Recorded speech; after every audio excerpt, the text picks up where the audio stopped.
Drake's interview with Bobbi Althoff. Let's talk about it. I don't know if that's how you actually pronounce her name. So much respect to her. I don't know if I butchered it, but yeah, he decided to do an interview with her again. The first episode that ever, happened ended up getting removed because they had a falling out over some stuff that was misunderstood. They're cool again. They do another episode. And on this one, Drake, first, let's talk about him doing an interview with her. I kind of have an issue with it because I would like him to do an interview with somebody that kind of knows more about hip hop. I think the conversations would be better, but I get his point and I respect his point of him saying, I want to do interviews with like creatives, like creators, content creators and influencers and stuff like that. That is the new wave. I mean, most people now are starting to kind of go away from like regular journalist interviews, which I don't know if it's a good thing or a bad thing. I think there needs to be balance. And he does, to his credit, say, hey, I don't want to be this dickhead celebrity who's, above the clouds and never wants to do interviews. That's not the goal, he said. And no artist or no celebrity should be like that. And I agree, because I think that's just like ripping, fans a section of that celebrity that I think is really important. I'm not saying do an interview every single month.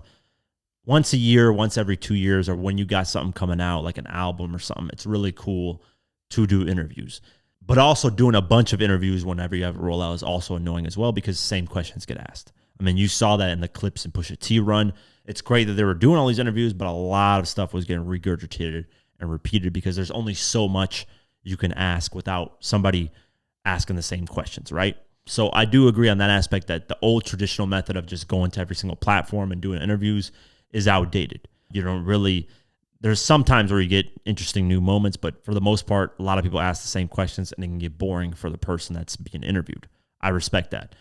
The creative, like content creation side, where these live streamers and people that are just, chilling, hanging out and doing these type of, not even interviews, just a hangout. And that's what this Bobbi Althoff kind of interview is. It's like mostly just hanging out and having a conversation. That is cool. That's a different style. It's a different thing. And it's not just about music all the time. It's about different conversations, different experiences, which I get.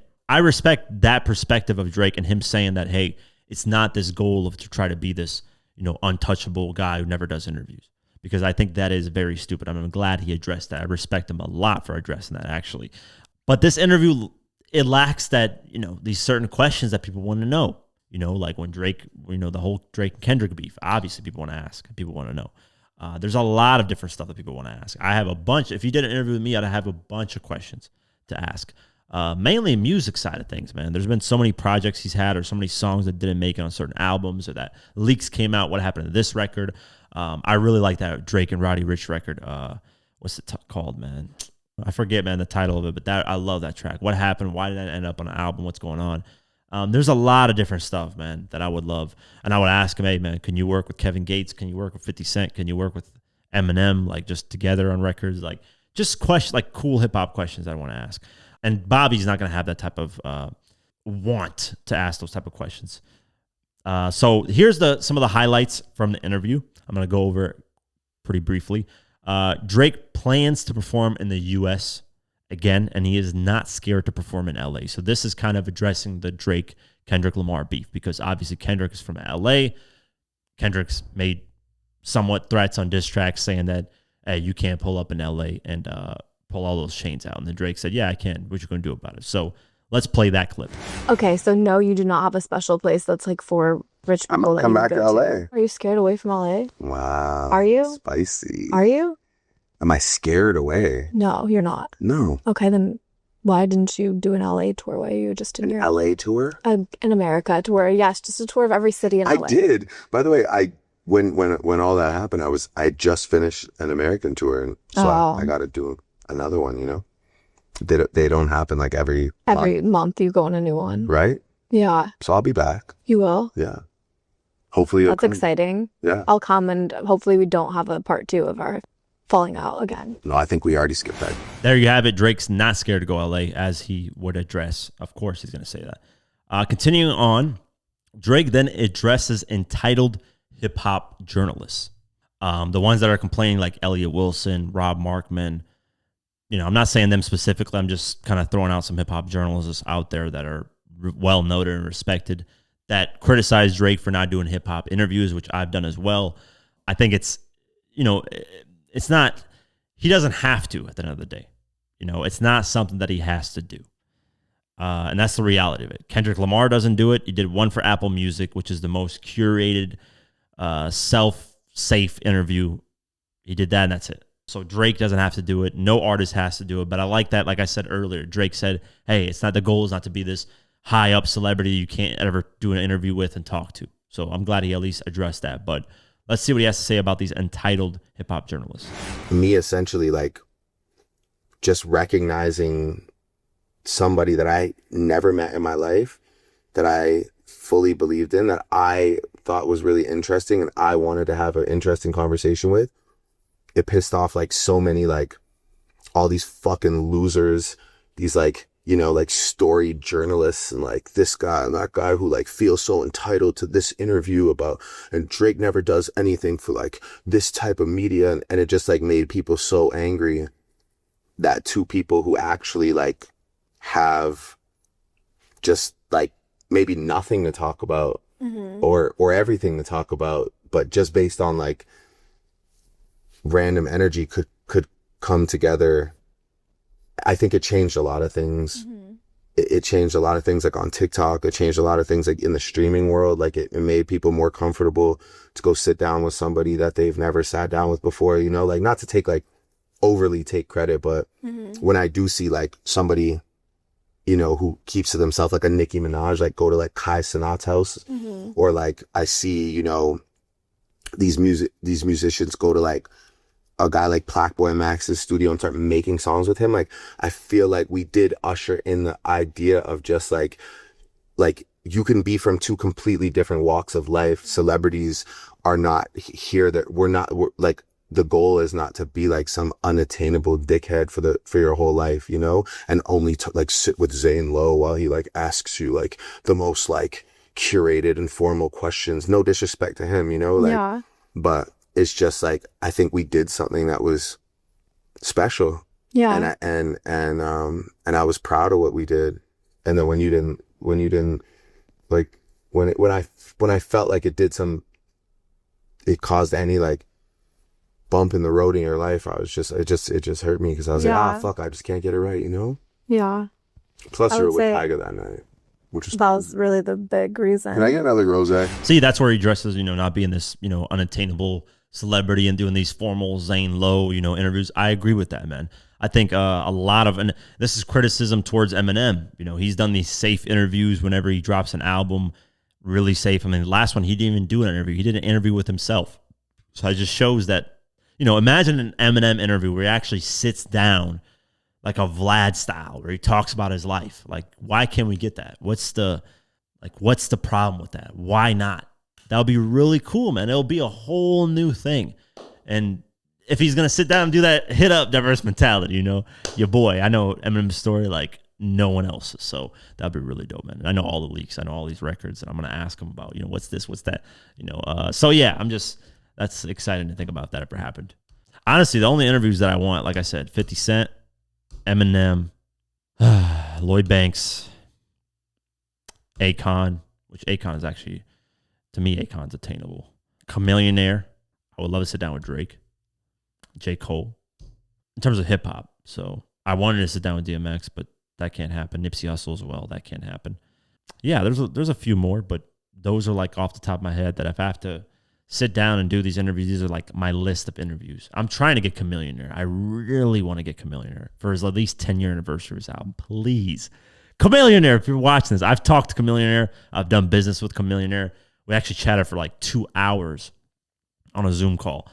And man, we were just talking hip hop. It was so cool, man. We were just talking hip hop. It was like a dream come true, man. I loved it, man. He was giving me insight about some stuff about Universal and was like, hey, they have these.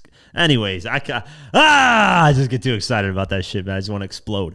No Diddy. But anyways, I get it. I would love to have these sit downs, man, because I'm a true fan of these guys. I'm not looking to get these clickbait titles. I just like certain questions to be answered. Like with Buck, I never sat there and was like, man, I got to get these clickbaity titles. Same with Hot Rod. I was like, man, I want to know about this stuff. I want to know about it. And it's just interesting. And people happen to want to know as well. So that's the cool part, man. I can't wait till I start getting different types of interviews. And 50 would be the one. Like 50 has to be the 50 Cent interview for me. I always said this. I could have met 50 probably 15 to 20 times. You know, those easy bottle signing where you just meet him quick. I never wanted that to be the case. I want 50 to recognize what I'm doing and reach out to me, even though I've reached out millions of times, still reach out to me and be like, hey, I like what you're doing. I respect what you're doing. And yes, we can do an interview and have it be at least 3 hours long. I need at least 3 hours, at least minimum. I need really in reality about 30 hours, but 3 hours is like, hey, I can get majority of the questions that I have, asked. And I'm not going to let 50 go in these circles where he does these type of like, hey, you ask this question, it just goes to a whole different world. No, I will re-ask that question if it's not answered. Yeah, there's an Eminem as well. Oh my God, man. An Eminem interview is just like, that would be amazing, man. But it will happen. For me, it will happen. I know it will happen. It's just going to take time. It will happen on all these things. I am very confident in myself, especially with your guys' support. It will happen. Continue on instead of just keep talking about this stuff. He then does address the culture vulture label. And I agree with him, man. This is a part where I can recognize with because I'm white, people just throw this culture vulture thing at you, and not knowing how much you respect the culture, not knowing how much you've actually given back to the culture, all this stuff. But you still got that thrown at you because you're a different skin color. And really, it's to a certain extent, it's racism at the end of the day. You're just seeing a skin color and you're judging off that skin color.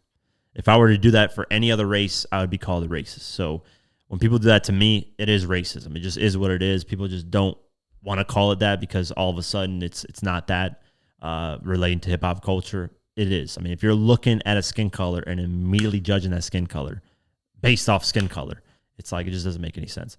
So let's play this clip.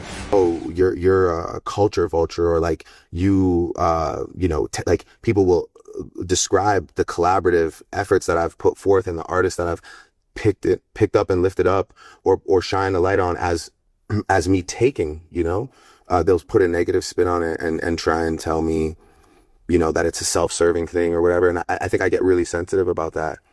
And I think at that moment I was just like, well, you know what? Then don't even worry about it. I agree. I think, Drake has shined a light on a lot of artists and changed their lives.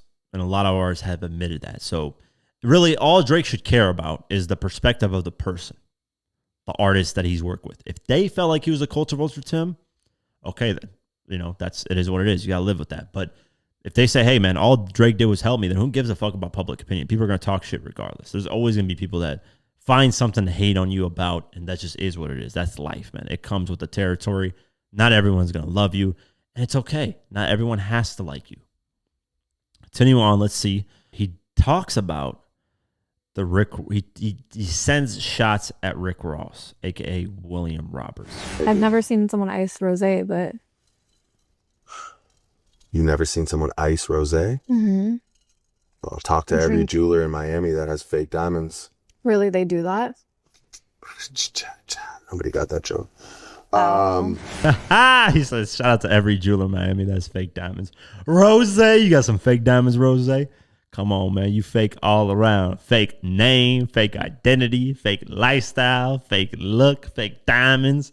Oh, man, that's hilarious. I like that. That's what I like. But that's really the highlights from the interview. He talks about his alleged fake abs. I don't really give a shit about the other stuff that went on in this interview. But, yeah, so if you want to watch the interview, it's out. Check it out.